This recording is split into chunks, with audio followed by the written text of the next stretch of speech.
Hello and welcome. As Delhi deals with its air pollution crisis, the National Green Tribunal today has said that no new diesel vehicles will be allowed for the government in Delhi and has also recommended that the registration of private diesel vehicles should be stopped. Is a ban on diesel cars the solution, or at least part of the solution, to Delhi's rising air pollution crisis? It also comes on a day when the Supreme Court has agreed to hear on the 15th of this month a PIL, a public interest litigation, that actually seeks a complete ban on diesel cars in Delhi and in other cities as well. In fact, the Chief Justice has been requested to hear that PIL, and it will come up on the 15th of December. Well, joining us on this very important issue today, we have Mr. Harish Salve, the former Solicitor General of India, also the amicus curiae in the current cases that are going on in the Supreme Court regarding pollution, from the BJP, Sambit Patra, Ashish Khaitan from the AAP, and Dr. Naresh Trehan also joining us today. Mr. Salve, let me ask you first, are you welcoming the NGT's order today? And explain to us how this would actually come into effect and just how much power the NGT has in terms of what it announces and how much has to be followed through. Essentially, is it a recommendation or an order?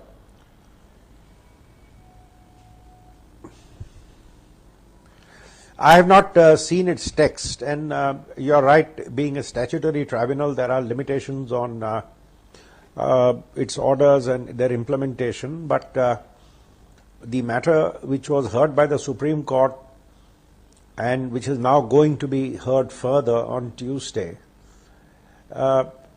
is now on a broader plane, as it were. The 4 or 5 EPCA reports, popularly known as the Buralal Committee reports, will be considered.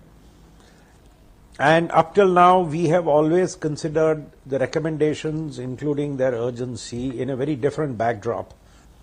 And I think today we are paying the price for this, because when these reports were given, the levels were rising from 100 to 200 to 300 to 400. Now we are now seeing 4 figures. So every bit of pollution helps. Now the trouble is, stakeholders say, don't ban the cars because they add only 8% or 10%. Don't ban the buses because they add only 20%. Don't ban the trucks because they add only 30%. The thing is, if you don't ban any of these, then you are where you are. So on all these issues, serious steps have to be taken, and each bit has to be contributed. And today we have to keep one thing in mind: we are dealing with a crisis. It's a crisis of our existence. Each one of us today, I can say without fear of contradiction, is feeling this pollution every minute. I have just come back from a meeting with the Delhi government, and on the way back, I felt as though I was driving through a dust storm, although I was in an air-conditioned car with the windows up. So this is a crisis situation we are in, and we have to take drastic measures, and commercial considerations and even inconvenience caused to people has to be cast aside. Okay. Yes, the Delhi government has to fine-tune the odd-even thing by making certain exceptions, but we have to do all this. No, so it's interesting because you have argued, in fact, for the banning of diesel vehicles. You've argued about greater taxes, making people pay more if they buy diesel cars as well, and you've consistently maintained that position. And I just want to get Dr. Trehan in here, because Dr. Trehan, Arvind Kejriwal tweeted these pictures that you put out. Nidhi, let's be very clear. Let me just get to Dr. Trehan first, because this is what's going to scare people. These pictures that Arvind Kejriwal, and I'm just going to bring that up on the screen. This picture you showed us of the lung of a 52-year-old man from Himachal. Here you can see it's if we can actually bring that picture up on the screen, people will get a sense of. I don't know if we have that picture anyway, of a 52-year-old man here, his lung, look at that, and of a 52-year-old man who lives in Delhi, and you can see, the complete difference in the lungs between the two of them. Dr. Trehan, what are we seeing here? This looks pretty scary to people. No, it is scary. I mean, that's what, it scares me every day when I see that. Because when we operate in the operating room, you're looking at these lungs, and you could actually tell that, we sometimes guess, is this person from Delhi or from another urban area which is equally polluted, and are they from rural area or from the hilly areas? So there's a very distinct difference. If you see notice the lungs of the person who's from Himachal area, they are pink. They don't have that kind of grey deposit, that charcoal black deposit which the Delhi person is showing. And this actually tells you that what you're breathing in is getting deposited in your alveoli, which is the smallest pocket in the lungs. And eventually what it does to you, that's just this particulate matter. And as Mr. Bhurelal had said about the diesel being bad, diesel spews out huge amounts of SPM. And also the sulfur which diesel burns also is actually very noxious. So one, it happens to irritate the lung. Overall, it reduces the capacity of the lung and the capability of exchanging oxygen progressively. That's when you develop emphysema. But in the immediate term, you get bronchospasm, you get asthma, you get sneezing, and you get chronic cough, which is not an infection, but it's an irritant from irritation. I just had a so question, like Mr. though. Salve just said, it seems like you're in a dust storm. Yeah, and no, the gentleman whose lung you've shown from Delhi, this is an otherwise perfectly healthy individual who say doesn't smoke, has not been a smoker or anything. This is an otherwise healthy person. No, who's, he's not been a smoker, but yeah.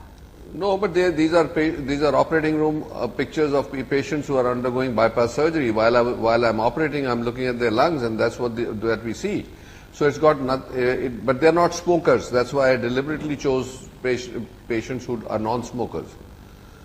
No, and that. So, but it's scary, you know, Nidhi. It's not new. You know, we went through this crisis when we started CNG. This whole thing is repeating itself. The advantage we got by conversion to CNG was lost over the period of times. The government was supposed to build bypasses around the city so that the trucks won't have to enter. They miserably failed. Yeah, no, but I have another important point to make, Nidhi. The government is not alone in it. I think we are very quick to criticize the government. We have to take responsibility for what we do also. So it is the citizens who have to stop blaming the government and collect themselves and their neighbors and their whole community to say we will share cars. So carpooling. We shall try every possible way to reduce the pollution. No, and I for think the point that Harish Salve made, that every little step counts, because you can't say that these cars are only polluting 2%, so it's not going to matter, because every step ultimately will matter. My question then, both to the centre and the state, is to Sambit Patra in particular, is that Sambit, this needs the centre's support. The Delhi government needs all the support it can get from the centre. And is the centre going to throw its complete weight behind this, despite all the skepticism about the infrastructural problems? No, definitely the centre. I have been maintaining right from the very beginning that certain issues should never be politicized. And pollution in particular should never be politicized. The kind of pictures that you have shown of our lungs of a Himachal resident or a Delhi resident are really alarming. And it's a duty of every politician to see to it that pollution is fought joint-handedly. But I have always also maintained that, well, yes, since about last 15 days, we are seeing a lot of preparation to fight pollution. We are seeing a lot of noise against pollution. But it would have been really better if before the declaration, the preparations would have been on the table. Because what happens then is, why are we debating so much of pollution nowadays, the odd number, even number formula, and the diesel car ban and its implication is because of the very fact that we are fearful that is there any kind of chaos that is going to ensue? Is there a chaos that is going to engulf the city once we implement such kind of rules? And that's the reason as to why I feel that tackling pollution should be everyday game, 365 into 24 into 7. It should not just be like 15 days event. It should not just be rather an event. It should be a habit. And that's the reason I have been maintaining that please prepare, after thorough preparation, then declare. No, but at the end of the day, Ashish, there is an important point that Sambit makes, that you need to have a long-term plan in place as well beyond January 1st to 15th. Are you saying that this is such a crisis situation today that there isn't any time to plan and wait it out another few months? Which is what it is, isn't it? I would like to make 3 points. One, there cannot be any long-term gains without short-term pain. So we have to start, and we cannot wait. Extraordinary times require extraordinary measures, and what we are facing today is a problem of humongous proportions. 80 people are dying every day, and this has been corroborated by the Union Minister for Environment, Mr. Prakash Javadekar, on the floor of the House. Having said that, coming back to the debate which is on diesel vehicles, Delhi banned diesel buses 15 years ago. Paris is going to ban diesel vehicles in 2020. 8 cities in UK are banning private diesel vehicles. Beijing and Shenzhen have already banned private diesel vehicles a couple of years ago. At some point, Delhi too will have to take a call on private diesel vehicles, one, and also to regulate the total number of cars, the existing cars and the future cars on the roads of Delhi. We have to regulate them. And this will put pressure and focus on improving and augmenting urban transport, including bus services. And odd even formula was just one of the measures that this government announced. We announced a total 13 measures, and those 13 measures are not be all and end all. This is just the start. We have made a start, and ours is the first government in this country to take an in principle stand on regulating private cars. And I am glad that this debate has started, and we need to continue this debate. What we have seen is 13 measures. We have said we'll shut down Badarpur power plant, we'll shut down Rajghat power plant, we'll do dust vacuum cleaning of our roads, we'll do Ashish, urban but I have forestry. a question for you. We have announced a lot of measures, but yes, we will not stop here. I need to ask you this. No, Ashish, there is this some ambiguity anti-pollution about drive whether will two-wheelers are going to be continue part and of carry this on. odd even formula, whether two-wheelers are going to be part of this. And I'm reading out from the IIT Kanpur report that everyone has been talking about for weeks now, which says that two-wheelers contribute to 33% of the pollution right now. 46% of it is actually created by trucks that come into the city. So therefore, Ashish, can there even be a second thought on whether two-wheelers should be exempt from odd even? Don't they need to be a part of it? I will go back to what Mr. Salve said right at the start of the debate, that two-wheelers, four-wheelers, trucks, burning of MSW, there are different components, and these different components cumulatively aggregate to the rising pollution levels in Delhi. We have to fight on each of these fronts.